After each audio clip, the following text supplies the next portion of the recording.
से वो समा बांधता है, हर मन को जीत लेता है। चांद यौवन की मोहब्बत है, चांद इश्क भी है, चांद करवा चौथ का व्रत भी है और ईद की इबादत भी। चांद शिव का अलंकार है और दुर्गा की बिंदी भी। चांद पुरानी यादों का पिटारा है और कुछ कस्मों का साक्षी भी। चांद आधा हो या संपूर्ण, अपनी निष्ठा और मधुरता से सबका मन जीत लेने में हमेशा कामयाब हुआ है। चांद तो बस चांद है। बहनों, बिंदिया के आज के कार्यक्रम में आपकी रेडियो सखी पारोमिता गोस्वामी का प्यार भरा नमस्कार स्वीकार करें। आज हम बात करेंगे शिष्टाचार किसी के व्यक्तित्व को कैसे निखारता है। बहनों, मनुष्य जीवन समाज से बंधा हुआ है, इससे अलग हम नहीं रह सकते। तो उचित है कि हम अपने व्यवहार बोलचाल पर संयम बनाए रखें। किसी भी इंसान का असली व्यक्तित्व उसका परस्पर एक दूसरे के साथ तालमेल, उसके संस्कार, उसका स्वभाव, बातचीत करने का ढंग ही होता है। बड़े बूढ़ों का सम्मान, महिलाओं को इज्जत, अपने से छोटे ओहदे के लोगों के साथ उसका वाच विचार, गरीब लोगों के लिए सहानुभूति, पशु पक्षियों के प्रति प्रेम, अपने भाई बहन सगे संबंधियों से मेल बनाए रखना, दोस्तों के लिए समर्पण, समाज के प्रति दायित्व और अंत में अपने परिवार के प्रति जिम्मेदारी किसी व्यक्ति के व्यक्तित्व को दर्शाती है।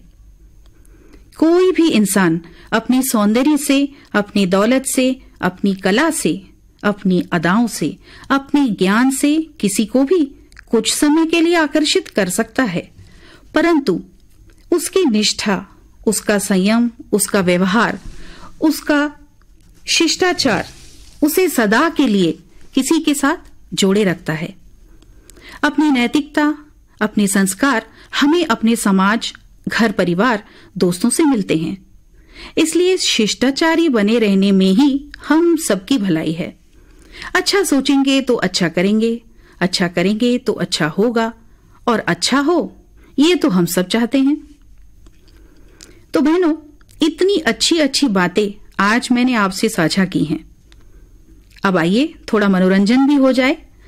आज आपके अनुरोध से क्रम के तहत सुनते हैं लाजवाब गीत, जिसमें प्रेम अपने साथी को पुकारता है और उसकी एक झलक को तरसता है।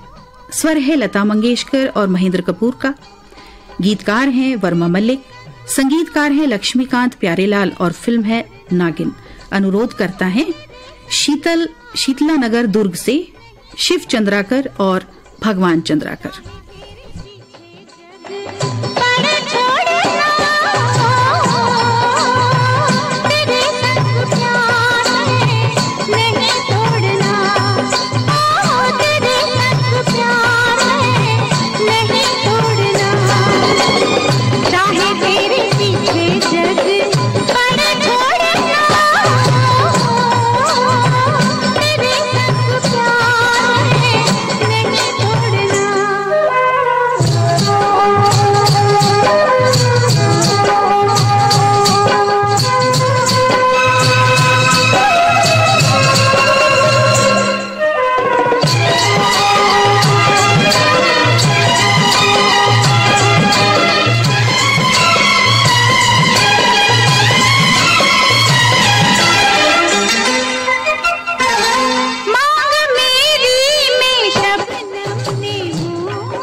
प्यार की ऐसी तस्वीर बन जा, आँख बन के तुझे देखती रहूं, प्यार की ऐसी तस्वीर बन जा, तेरी बाहों की छाँव से लिपटी रहूं, मेरे सांसों की तकदीर बन जा, तकदीर बन जा, तेरे साथ वादा किया नहीं तोड़ना,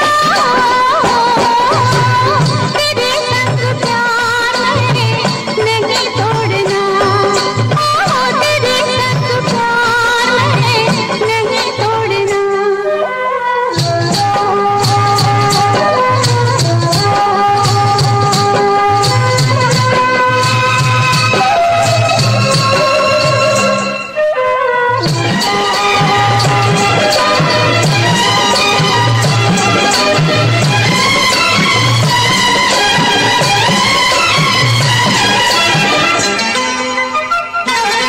तेरे सांसों की आवाज बन बन के मैं तेरे होठों की नरमी चुरा लूं, तेरे सांसों की आवाज बन बन के मैं तेरे होठों की नरमी चुरा लूं, तेरे रुखसारों की रेशमी आग से चाहता हूँ मैं दिल को जला लूं, दिल को जला लूं, कहीं जोड़ के ये नाता नहीं तोड़ना, तेरे संग प्यार है नहीं तोड़ना, तेरे संग प्यार है नहीं तोड़ना। बहनों, सावन का इंतजार हम सबको रहता है। कड़कती गर्मी के बाद वो सावन की पहली बौछार सिर्फ हमारे ही नहीं, पूरी प्रकृति के अंतर्मन को राहत पहुंचाती है। आइए सुनते हैं वार्ता। विषय है पावस ऋतु और हम। वार्ताकार हैं राजलक्ष्मी नामदेव। बिंदिया सुनने वाली सभी बहनों को राजलक्ष्मी नामदेव का प्यार भरा नमस्कार। बहनों, बसंत ऋतुराज है तो पावस ऋतुओं की रानी। पावस की बूंदें धरती पर पड़ती हैं तब सभी के तन मन खिल उठते हैं। झुलसे उपवन में बहार आ जाती है। घनघोर घटाओं से अंबर घिर जाता है। चहुओर हरियाली के साथ ही नदी तालाब लबालब भर जाते हैं। ठंडी बयारें वर्षा का जल नया संदेश नई चेतना लेकर आते हैं। बारिश की पहली बूंद जब शरीर पर पड़ती है तो एक खुशनुमा शांति देती है जिसकी चाहत मानो वर्षों से थी। सिर्फ इतना ही नहीं, काले बदरवा की गर्जन और दामिनी की आतिशबाजी से आकाश में धमा चौकड़ी मच जाती है। कभी कभी लगता है ये बारिश की बूंदें हमें मजबूर करती हैं कि सभी खुशी से झूम उठें और किसी मयूर की तरह नाचते हुए अपने तन मन को भिगो लें। बहनों, बारिश की बूंदें न सिर्फ मौसम में परिवर्तन लाती हैं बल्कि कवि को अपनी कविता गढ़ने के लिए उसकी प्रेरणा बन जाती हैं। जाने कैसा जादू है इन बरसात की बूंदों में। जब नवकवर फूटते हैं तो धरती की हरियाली चुनर लहरा उठती है। तब प्रेमी प्रेमिकाओं का मन प्रेम से भरे गीतों को गुनगुनाने के लिए मचल उठता है। ठंडी हवा का झोंका जब तन मन को टकराता है तो साथी से मिलने की चाहत को और भी ज्यादा बढ़ा देता है। ऐसे में साहित्यकार की कलम कागज में अपने शब्दों को, सुनहरी रचनाओं को रचने के लिए ऐसे तैयार रहती है जैसे आसमान में इंद्रधनुष ने अपने रंग बिखेर दिए हों। मौसम का असर धरती पर ऐसे पड़ता है, लगता है धरती ने श्रृंगार किया हो, हरियाली की चुनर ओढ़े। पशु पक्षियों का संगीत ऐसा जैसे चूड़ियों की खनक, धरती पर पड़ती टप टप बूंदों की आवाज मानो पायल कहीं छम छम बज रही हो। घनी काली रात में जीव जंतुओं की आने वाली जोर जोर की आवाजें, ऐसा लगता है मानो कितने ही वाद्य यंत्र एक साथ बज रहे हों। ऐसा लगता है मानो प्रकृति ने जीव जंतुओं और सारे जगत के लोगों के लिए खुशियों की बौछार कर दी हो। सभी जीव जंतु, पशु पक्षी, इंसान, पेड़ पौधे सभी को पानी की आवश्यकता रहती है। बरसात की ये खुशी बस यहीं तक सीमित नहीं रहती, क्योंकि बरसात के पानी का इंतजार एक किसान बहुत ज्यादा बेसब्री से करता है। किसान की खुशी तब और भी ज्यादा बढ़ जाती है जब उसकी फसलें लहलहाने लगती हैं, खुशी से झूमने लगती हैं। किसान अपनी मेहनत से लगाए एक एक बीज को पनपता हुआ देखकर अपनी सारी थकान और पीड़ा को भूल जाता है। एक आम आदमी के नजरिए से बारिश का आना मतलब गर्मी से राहत मिलना, वहीं दूसरी तरफ एक किसान के नजरिए से देखा जाए तो बारिश का आना मतलब फसल का अच्छा होना। बारिश के बिन अनाज उत्पन्न नहीं हो सकता और अनाज हमारे जीवन के लिए बहुत ज्यादा जरूरी है। जरूरत के हिसाब से किसान अनाज की पैदावार तो कर लेता है, लेकिन उसकी मेहनत से लगाया हुआ अनाज का प्रतिफल कभी कभी उसे नहीं मिल पाता। फिर भी बिना निराश हुए किसान प्रति वर्ष धरती पर अनाज को बोता है। अनाज की महत्ता और किसान की मेहनत को समझते हुए अनाज के एक एक दाने की कीमत को समझना होगा। इन लाइनों को हमेशा गांठ बांध कर रखें, उतना ही ले थाली में, व्यर्थ न जाए नाली में। जब गर्मी के मौसम में सारे खेत खलिहान सूख जाते हैं, नदी तालाब सभी जल स्रोतों में पानी की कमी हो जाती है, ऐसे में किसान फसल नहीं उगा सकते। इसलिए उन्हें बरसात के मौसम का इंतजार रहता है ताकि खेती करके अच्छी फसल उगा सकें और साल भर के लिए अनाज का प्रबंध कर सकें। यहाँ कुछ देर हम अपनी बातों को रोककर उन सभी किसान भाई बहनों को प्रणाम करना चाहते हैं जो अनाज को बोकर न सिर्फ अपनी जीविका का साधन जुटाता है, बल्कि धरती पर रहने वाले सारे जीव जगत इंसानों के लिए अनाज की पूर्ति के साथ ही जीवित रहने के साधन को जुटाता है। जिस वक्त तन को जला देने वाली चिलचिलाती धूप, गर्मी से बचकर हम सभी अपने घरों में एसी, कूलर, पंखों की ठंडी हवा में आराम फरमाते हैं, उसी वक्त किसान इन सब की परवाह न करते हुए अपनी फसलों को बोने की तैयारी कर रहा होता है। फसलों को बोने के बाद वो बेसब्री से इंतजार करता है बारिश का, लेकिन जब बरसात का पानी उसे ना मिले या अधिक बाढ़ तूफान की वजह से उसकी फसलें बर्बाद हो जाती हैं, तब उसे अपनी मेहनत का आधा मूल्य भी नहीं मिल पाता। कितनी ही समस्याओं का सामना करते हुए किसान कभी अपनी हिम्मत को हारने नहीं देता और एक बार फिर जुट जाता है धरती में बीज को बोने के लिए, इस उम्मीद के साथ कि उसकी फसलें फिर से हरी भरी होगी और लहलहाने लगेंगी। कभी आपने ये सोचा है अगर बरसात ना हो, धरती का जल स्तर सूख जाए, धरती पर पीने योग्य साफ पानी ना बचे, तब हम सभी इंसानों, पेड़ पौधों, जीव जंतुओं, पशु पक्षियों का क्या होगा? पानी के बिना जीवन संभव नहीं है। कहा भी गया है, बिन पानी सब सून। दिन ब दिन बढ़ती पानी की समस्या का एक ही निदान है, पानी की बचत। पानी की हर एक बूंद कीमती है, इसे बचाने का भरपूर प्रयास करें। जल ही जीवन है, ये हमेशा हम सुनते आए हैं, लेकिन मानते कितना है? क्या हम जल की रक्षा जीवन की तरह करते हैं? क्या हम उसे उतनी ही तवज्जो देते हैं जितना किसी इंसान की जिंदगी को? यदि हम आज पानी की बचत नहीं करेंगे तो आने वाली पीढ़ी एक एक बूंद को तरसेगी। पानी जीवन का आधार है। पानी को सुरक्षित रखना व इसे बचाना हमारी नैतिक जिम्मेदारी है, क्योंकि जल है तो कल है। पानी के बिना जीवन की कल्पना अधूरी है और इसे बचाने के लिए आपका, हमारा, हम सबका एक छोटा सा प्रयास ही काफी है। बस थोड़ी सी समझदारी और एक उठाए हुए छोटे से कदम के साथ हम अपनी आने वाली पीढ़ी को ये तोहफा दे सकते हैं। पानी बचाने के लिए छोटे छोटे तरीकों को आप अपना सकते हैं, जैसे बात घर की हो या गली मोहल्ले की, कहीं भी नल से पानी बिना वजह बह रहा हो तो उसे अनदेखा ना करते हुए नल की टोटी को बंद कर दें। बहनें यदि बर्तनों को धोने के लिए सीधे नल का पानी बहाते हुए ना धोकर यदि टब या बाल्टी में पानी भर कर धोएं तो काफी सारा पानी हम बचा सकते हैं। साथ ही नहाने के लिए शावर की जगह बाल्टी का उपयोग करें, जिससे पानी की खपत कम होगी।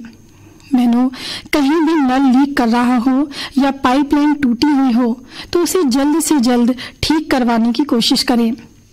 पेड़ पौधों में पानी डालते वक्त बाल्टी या फिर वाटर कैन का उपयोग करें। लंबे लंबे पाइप का उपयोग करने से पानी की खपत ज्यादा होती है। बहनों, अपने वाहनों को धोने के लिए पाइप की जगह बाल्टी और एक स्पंज प्रयोग करके देखें। इससे कितनी बड़ी मात्रा में पानी को बचाया जा सकता है, इसका अंदाजा आप खुद लगा पाएंगे। आप चाहें तो घर में बारिश के पानी को इकट्ठा करने के लिए रेन वाटर हार्वेस्टिंग का निर्माण करवा सकते हैं और जरूरत के हिसाब से इस पानी का इस्तेमाल कर सकते हैं। यदि आप पीने के पानी के लिए आरओ मशीन का इस्तेमाल करते हैं तो इससे निकलने वाले वेस्ट पानी का इस्तेमाल पेड़ पौधों में कर सकते हैं या फर्श को धोने के लिए इस पानी का उपयोग आप कर सकते हैं। साथ ही फल सब्जियों को धोते समय खुले नल के बजाय किसी बर्तन में पानी भरकर धो सकते हैं और बचे हुए पानी को गमले में लगे पौधों में डाल सकते हैं। तो कोशिश जरूर करिएगा। हम सभी सुविधा संपन्न चीजों का इस्तेमाल करना तो जानते हैं, लेकिन सुविधाओं की आड़ में होने वाले नुकसान पर ध्यान नहीं जाता। जैसे घर की छत पर लगी पानी की टंकी, जिसके पानी की सप्लाई घर के किचन या बाथरूम में लगे नल से होती है। इन छत पर लगी टंकियों में हो सके तो अलार्म लगवाया जा सकता है, जिससे पानी की टंकियों से बहने वाले व्यर्थ पानी को हम बचा सकते हैं। बहनों, पानी को बचाने के लिए आपका एक छोटा सा सहयोग, समझदारी, योगदान से बहुत सी मात्रा में पानी को बचाया जा सकता है। जल की रक्षा हमेशा करें और ऐसा करने के लिए दूसरों को हमेशा प्रेरित करते रहें।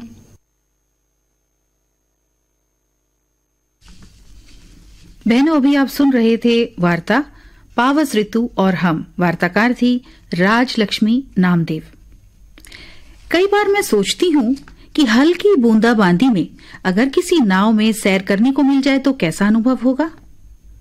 आइए आपके अनुरोध क्रम से ये दूसरा गीत हम सुनते हैं। स्वर है लता मंगेशकर और मुकेश का, गीतकार हैं आनंद बख्शी, संगीतकार हैं लक्ष्मीकांत प्यारेलाल और फिल्म है मिलन।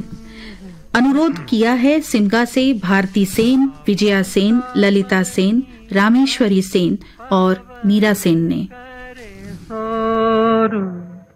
सावन का महीना पवन करे शोर, पवन करे शोर, पवन करे शोर। अरे बाबा शोर नहीं, शोर शोर शोर। पवन करे शोर। हाँ, जियारा रे झूमे ऐसे जैसे बनमाना छे मोर। सावन का महीना पवन करे शोर, जियारा रे झूमे ऐसे जैसे बनमाना छे मोर।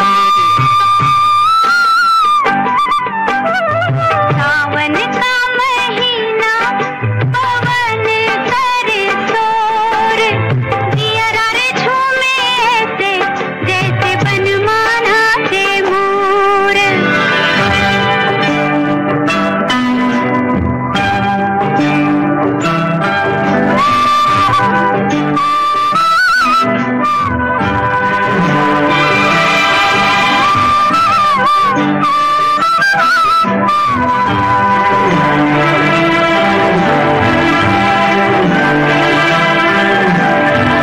राम गजब ढाए ये पुरवैया, नैया संभाला कित खोए हो खिवैया। राम गजब ढाए ये पुरवैया, नैया संभाला कित खोए हो खिवैया। ओए पुरवैया के आगे चले ना कोई जोर, जियरा रे झूमे ऐसे जैसे बनमाना से मोर। सावन का महीना पवन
बहनों, सावन का मौसम जितना मनमोहक होता है उतना ही खतरनाक भी। ये ऐसा मौसम है जिसमें सिर्फ पेड़ पौधे और पशु पक्षी ही नहीं अपितु परजीवी और सूक्ष्म जीवाणु भी तेजी से पनपते हैं। देखा जाए तो बीमार पड़ने के आसार सावन के मौसम में ज्यादा होते हैं। इसका प्रमुख कारण है खाने पीने की चीजें। जी हाँ बहनों, खुली हुई खाने पीने की चीजों से या बासी खाना अक्सर इन जीवाणुओं का गढ़ बन जाता है और देखते ही देखते वे उस खाने को सड़ा देते हैं या खाने के योग नहीं रहता। ऐसी परिस्थिति में उस खाने का सेवन फूड पॉइजनिंग से कम नहीं होता। कई बार हमें खाना खाते वक्त पता नहीं चलता, मगर बाद में पेट दर्द या पेट की गड़बड़ी की समस्या हो जाती है। बारिश के चलते घर में मक्खियों का आगमन भी नियंत्रण से बाहर हो जाता है, जो कि अपने साथ इन परजीवियों और कीटाणुओं को घर में ले आते हैं। और जब ये मक्खी खुली हुई खाने की चीज पर बैठते हैं तो इन जीवाणु कीटाणुओं को उस खाने में छोड़ देती हैं। इसलिए बहुत जरूरी है कि अपने खाने को खुला ना छोड़ें और हमेशा गर्म करके ही उसका सेवन करें। साथ ही पीने के पानी का भी खास ख्याल रखें, क्योंकि कई बार पानी बारिश के चलते संक्रमित हो जाता है और पीने योग्य नहीं होता। ऐसे में फिल्टर या उबालकर पानी पीना ही ठीक रहता है। बहनों, बरसात के समय कई प्रकार की बीमारियां जैसे टाइफाइड, जॉन्डिस होने का खतरा बना रहता है। इसलिए हल्का बुखार होने पर डॉक्टर को जरूर दिखाएं। बारिश के मौसम से फूड पॉइजनिंग का विशेष खतरा बना रहता है, इसलिए घर का साफ सुथरा खाना खाएं और बीमारी से बचें। तो हिदायत की बातें तो बहुत हुई। आइए सुनते हैं अगला गीत हम, जिसमें हमें बादलों की गोद में खो जाने को मन करता है। स्वर दिया है मोहम्मद रफी और आशा भोसले ने। गीतकार हैं S.H. बिहारी, संगीतकार हैं O.P. नैयर और फिल्म है कश्मीर की कली। अनुरोध करता है धरसिवा से श्रीमती सीता यादव, श्रीमती नीलम यादव, श्रीमती पुष्पलता यादव, अर्चना, अनुराधा और अरुणा यादव। दुर्गापाड़ा संतोषी नगर से अलका, अनामिका, आस्था, अर्पिता, निकी यादव, रानू और खुशी साहू। दिल झूमा ले प्यार ने अंगड़ाई, दीवाना हुआ बादल, सावन की घटा छाई, ये देख के दिल झूमा ले प्यार ने अंगड़ाई, दीवाना हुआ बादल।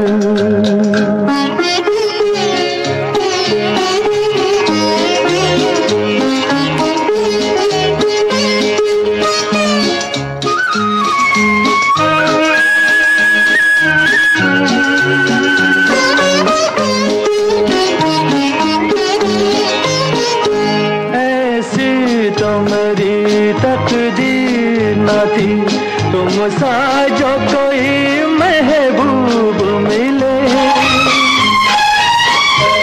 दिल आज खुशी से पागल है,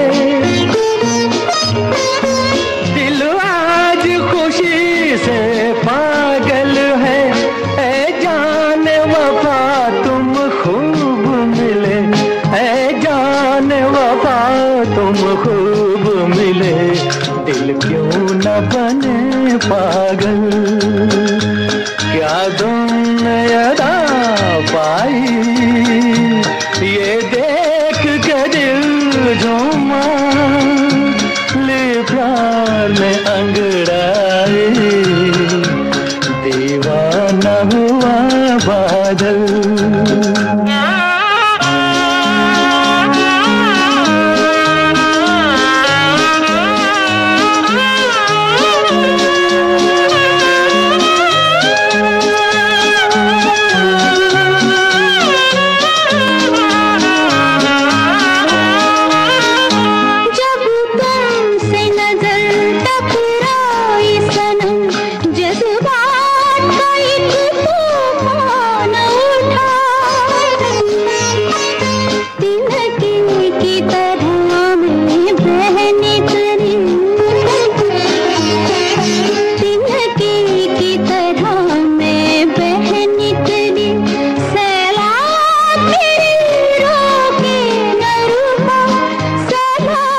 मेरे रोके न रुका, जीवन में मची हलचल और बजने लगी शहनाई, ये देख के दिल झूमा, ली प्यार ने अंगड़ाई। दीवाना हुआ बादल,